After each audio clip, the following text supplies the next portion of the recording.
Hi everyone, Jay Adams here from Denver Water along with Ryan Harter. He is behind the Xeric Garden Instagram page.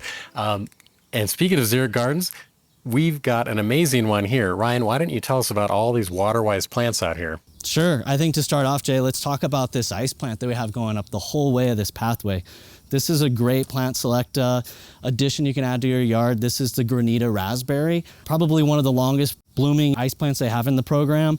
Gorgeous blooms. It's just like that magenta, hot pink color, and they bloom for a really long time. Then over here we have this chocolate flower, native to like southeast Colorado. As hence the name, it has that wonderful chocolate fragrance on it. Sometimes you can smell it up to like 10 feet away in the morning and the evenings. Over here we even have another sun daisy. This is the lavender mist sun daisy. It's a beautiful blooming, taller sun daisy. It has that beautiful like purple vignette on it that looks really beautiful in the sun when it comes out.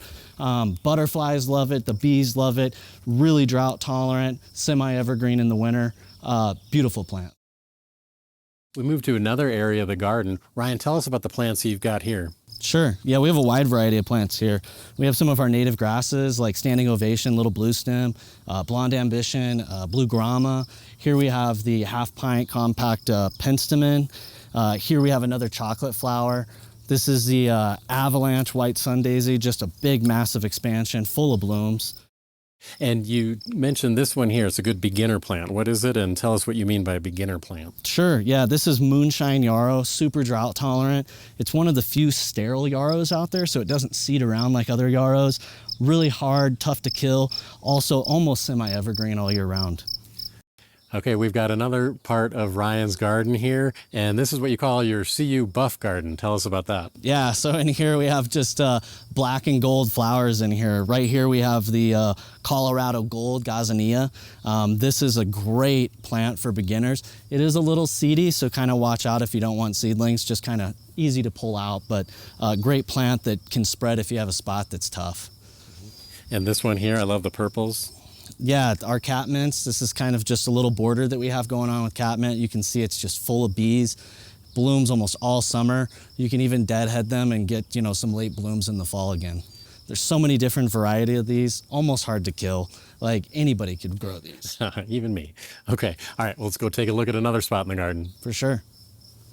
All right, we've moved up to another spot of the garden. Ryan, tell us about these plants here. Lots of variety. Yeah, so this is kind of like my low growing garden, right? So a lot of low profile plants in here. We have a few things like these penstemon that kind of stick up to give it some definition. We have a beautiful blue oats grass right there that is a gorgeous plant even in the early spring. We have the Canna Creek buckwheat, which gorgeous flowers that start to turn orange in kind of summertime. Then we have our native fleabane. This is a Rambler Mountain fleabane. It's one of the plant select varieties.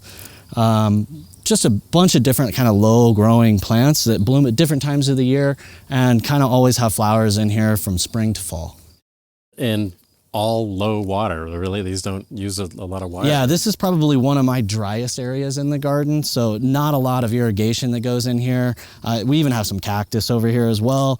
And then of course we have like this native dwarf blue rabbit brush that grows native here in Colorado that needs almost absolutely no water. Are you adding more plants as you go, or do you like to experiment, or where do you find out about your plants? I find out a lot of my plants just from regional horticulturists, online reading, Plant Select website, High Country Gardens website, a bunch of different websites we use. Even the Denver Water website, I use that as well.